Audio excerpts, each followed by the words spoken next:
nesse canal YouTube com uma pergunta simpática, clínica, bem-humorada de Matheus Kucharski. Oi Dunker, você pode falar sobre como lidar com o riso durante a análise? Mais especificamente, sobre rir em momentos desconfortáveis e que parecem estranhos. Né? Pergunta ótima, né? Simples, mas assim, o riso, assim como o silêncio, são assim dois termômetros muito importantes para o andar da carruagem do tratamento e para medir como evolui aquela sessão. Né? Eu vou me basear nas considerações que vou fazer num texto que saiu num trabalho antigo, né, organizado pela Nina Araújo Leite, a querida Nina Leite, lá de Campinas, né, e durante muitos anos fez esse seminário Sema-Soma e editava o resultado desses seminários de pesquisa, esse conhecido como Corpo e Linguagem, né. Então, nesse caso, é um livro sobre corpo e linguagem, os afetos em psicanálise, que eu recomendo muito. Tem o famoso Repasto Totêmico, o texto da Angela Vorcaro, que na época levantou uma discussão ampla, né? Tem o texto do nosso querido boludo, o Guilherme Milan, tem texto do Mauro, da Sueli Aires, que hoje está na Bahia fazendo um lindo trabalho, da Francisca, claro, Cláudia Lemos, enfim, uma época, né, na psicanálise, muitos encontros em Campinas, na Unicamp, no IEL, né, no Instituto de Estudos da Linguagem, que vou aproveitar para comemorar, né, esse tempo com vocês.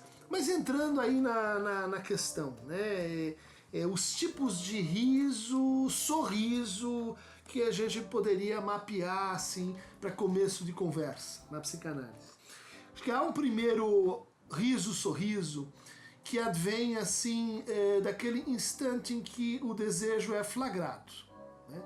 Em que assim algo se diz que tem um valor assim apofântico, ou seja, revelador, ou seja, que diz assim: aqui eu me escutei mais além do que eu quis dizer e a mensagem voltou de forma invertida, e isso inicia em geral um processo transformativo, né? Porque mostra, eis aqui o seu desejo. Ele não está todo, ele está indiciado, ele está nesse significante, ele está nessa relação significante, mas ele pode ser reconhecido, né? Geralmente a gente comemora esse momento com um riso, sorriso, lendo pacientes que fizeram análise com Lacan, e eles descrevem sistematicamente uma cara que ele fazia, né? Que era como a cara de um pescador quando pega o peixe, né?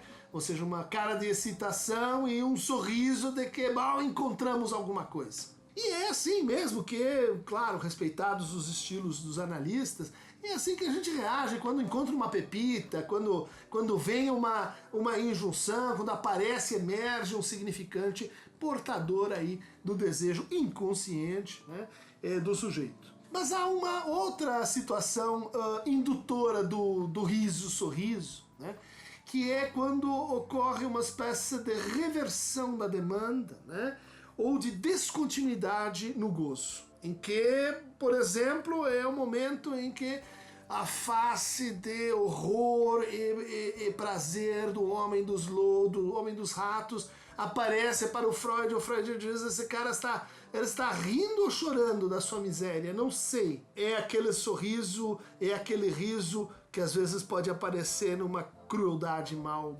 colocada, ou para nós bem colocada porque pôde ser escutada. Então pode ser aquele momento em que o sujeito está pedindo algo super egoicamente, não larga aquilo, e ela se dá conta do ridículo que ele está pedindo, né? Ou seja, do que ele quer no que ele pede. Em geral, isso produz uma reversão, uma inversão, né? A demanda começa a se espiralar no sentido inverso ao que ela vinha se compondo até então. Isso é marcado por um riso, por um instante de sorriso, né?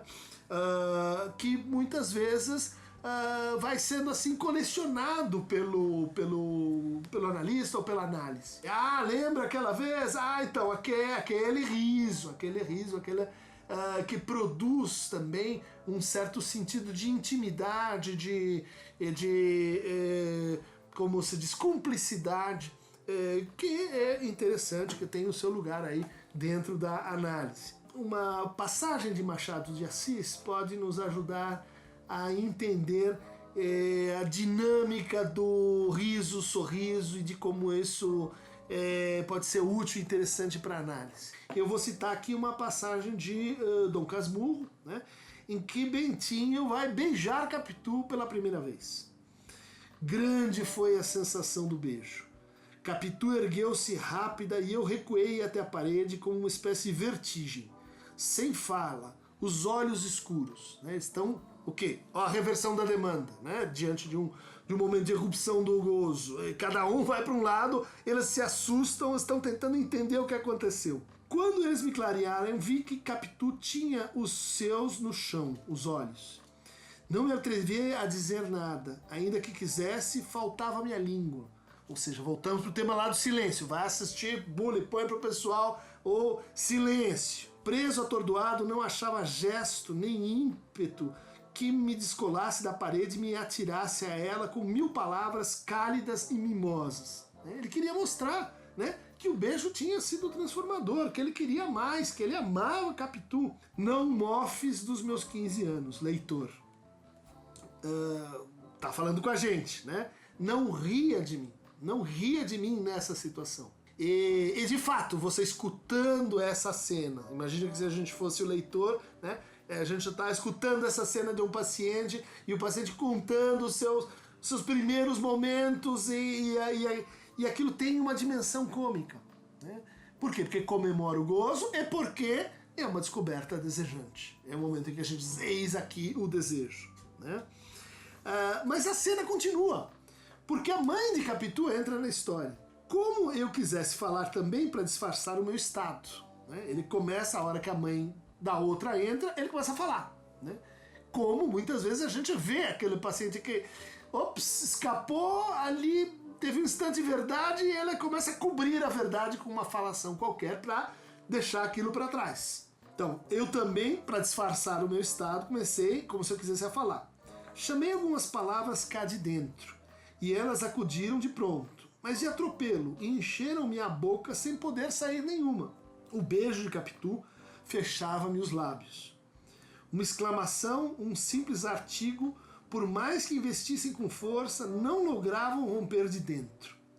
E assim, apanhados pela mãe, éramos dois e contrários. Ela encobrindo pela palavra o que eu publicava pelo silêncio.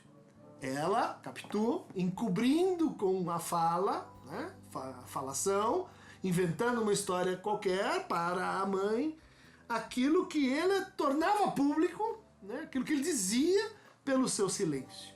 Bom, aqui nesse tipo de cena, né, que é uma cena que a gente vai procurar, ela acontece com uma certa regularidade, né, na lembrança dos nossos pacientes. Ela é uma cena que joga com dois afetos fundamentais. De um lado, a culpa, né, o super-eu que acossa a cena com a intrusão da mãe e Capitu tentando, vamos dizer assim, fazer a sua oferenda de palavras para o super-eu. E do outro lado, o silêncio, né, que é o silêncio da vergonha, né, que é o silêncio da verdade portada pela vergonha. É a verdade que, inclusive, se denuncia no ficar vermelho, né, no corpo que te trai, né, no corpo que fala ali onde você queria que ele ficasse em silêncio. E é assim que está o Bentinho nessa situação. Ele se diz em silêncio, mas ele está falando, né? Seus dedos estão tamborilando, ele está se entregando, a sua pele, vamos dizer assim, fica vermelha. Ali está a experiência profunda da vergonha. Como a gente reage a isso em geral? Um sorriso. A gente comemora esse momento, né, em consideração, em comiseração, em assim, respeito à diversão fundamental do sujeito numa situação como essa. Então, o riso intempestivo, o riso que a gente não sabe o que fazer com ele, é esse riso que está aqui sendo retratado pelo Machado. Mas vamos um pouco mais de teoria, né? No seu trabalho sobre os xistes em relação com o inconsciente, o Freud vai falar numa mímica de representação, né? Numa Vorstellungsmimik, em que quando a gente está com o outro, né, a gente começa inconscientemente a espelhar o outro se a gente vai com a cara do outro, se está fluindo ali uma simpatia. É o que os etólogos chamam de sincronia ou espelhamento comportamental. Se um cruza os braços, o outro cruza também. Se um cruza a perna, o outro cruza também. Um mexe no cabelo, o outro mexe também. Um ri, o outro ri também. Ou seja, essa modulação do tá me acompanhando, essa modulação fina, né, sobre a mútua compreensão, que é também importante em alguma medida na análise, ela é pontuada por um outro tipo de sorriso, né? É aquele sorrisinho maroto, vamos dizer assim. Mas ele diz, se a mímica funciona perfeitamente bem, o máximo que a gente vai ter é o sorriso de assentimento. Mas a mímica não é responsável pelo cômico. A gente não ri propriamente de um bom mímico. A gente se espelha, a gente admira como ele é capaz de imitar, né, e de refazer artificialmente cada musculatura, mas a gente não ri. O riso emerge dentro da mímica de representações desde que aconteça uma dessas duas condições. A primeira é um gesto discordante do fim a que se propõe, né? Você vai fazer uma coisa e acaba fazendo outra. E a segunda é um gesto percebido como supérfluo, demasiado ou exagerado. Então aí a gente já tem duas outras condições clínicas muito recorrentes, né? É aquele riso para tampar o buraco, é o riso que eu interponho depois que algo muito grave foi dito e eu quero deflacionar aquilo, eu quero esquecer aquilo, né? Então o que eu faço? Eu exagero. Eu crio um exagero onde não devia estar a falta, né? Devia dar a gravidade. E o outro é o gesto discordante, é o gesto atrapalhado, o gesto que mostra o quê? Tem uma divisão aqui, tem uma incoerência aqui, tem uma não congruência acontecendo nesse momento. Freud é um estudioso da caricatura, ele achava a caricatura uma arte muito próxima da psicanálise, né? E ele fala disso ao falar do método de Morelli, né?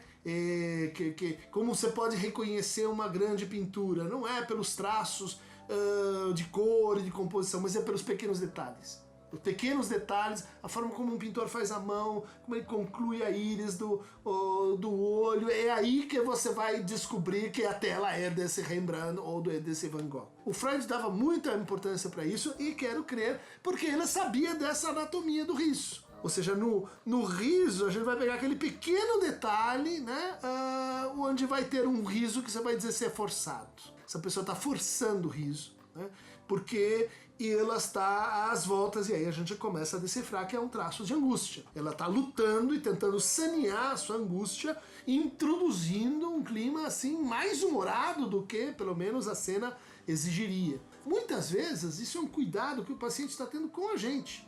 Ele está querendo, olha, me desculpa porque eu estou te falando uma coisa nojenta, uma coisa constrangedora, uma coisa que é chata, uma coisa que é bom. Ele ri para te convidar a rir para vocês juntos vamos não sermos tão afetados por isso. Vamos criar uma espécie de entorno protetor em volta desse buraco de angústia. Muito importante também a gente valorizar esse riso discordante no momento em que a gente quer tirar o sujeito da sua certeza, que é um dos procedimentos para tratar a angústia. Né? Angústia, o sujeito vai ficar mais e mais convicto, mais e mais tomado pela certeza, mais fechado naquele túnel. Bom, se você consegue introduzir, pela via do humor, pela via da mímica de representações, um afeto discordante, mas pra que isso? Mas onde o senhor está? Dimensione, isso aqui não é a final do campeonato mundial, você está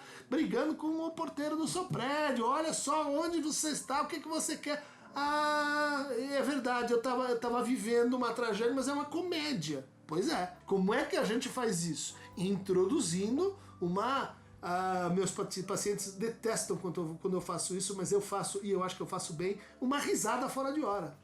Mas você não tá vendo que eu tô brigando com ela porque isso aqui é impossível, é decisivo, é dramático, é não sei o que, e eu dando risada do outro lado, dizendo, escuta, muda a sintonia, abaixa o tom, não é nada disso, você é um mentiroso. Às vezes não dá certo, mas é um tipo de intervenção, né, que você tem que fazer, mas a partir do que? Da exageração do que você sente. Não vai criar uma risada que não tá ali de alguma forma, mas ela modifica a paisagem da cena. Você vai do lírico pro cômico, você vai do grave, poético para o humorado, você vai do trágico para o ridículo. É muito importante dizer para as pessoas quando elas estão no ridículo, porque em geral elas não sabem disso, elas não querem saber disso. E o que é o ridículo?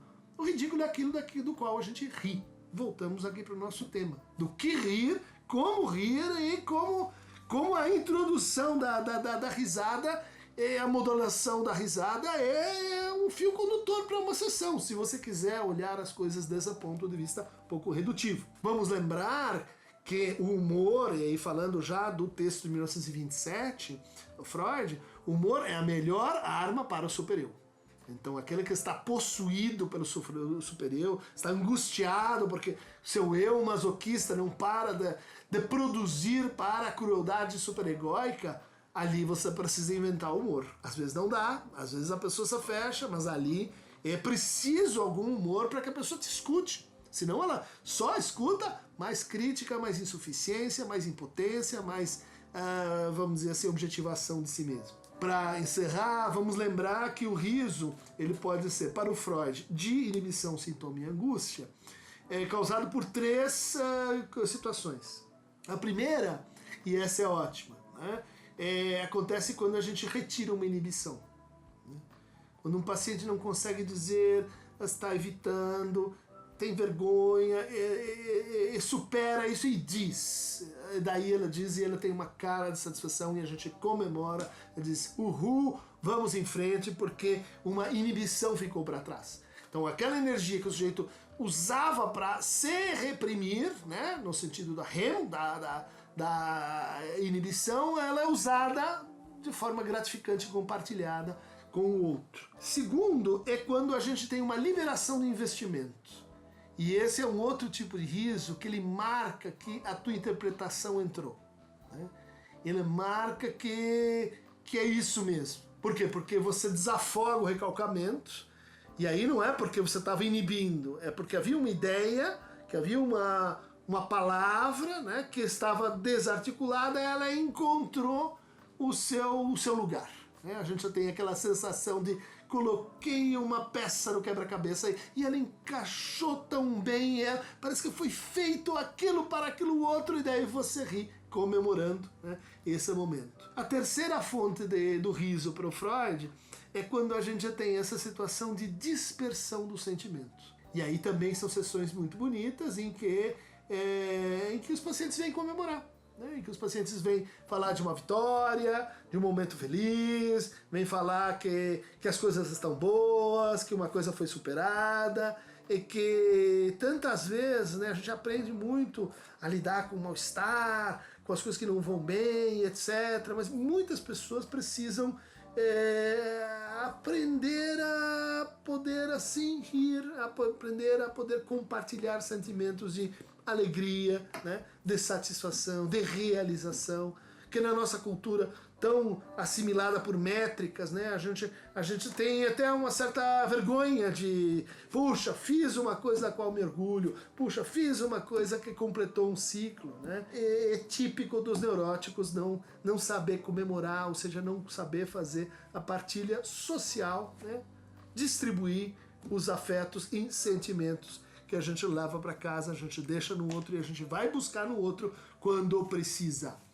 Gente, risos para todos. Acho que, concordando com a minha querida madrinha Maria Rita Kell, que lembrou desse tema no seu livro sobre a ética da psicanálise, né? há uma ética do humor, há uma ética que passa pelo humor e que tem tudo a ver com a história da psicanálise. Ela está aí, esse personagem sisudo, barbudo, preocupado, ele é datado, nem todos os psicanalistas precisam ser assim, e compõe um estilo desejável que da estilística de cada analista, ele se resolva com relação a como é que você vai fazer humor com seus analisantes. Para mais pérolas de humor, para alguns, tio Cris é meio aquela que faz a piada meio boba.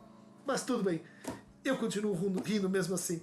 Mas o Boomer, ei Boomer, clique aqui para receber mais piadas do tio Cris no Aqueronta Movebo e movemos adiante rumo ao riso eterno de uma mente sem lembranças.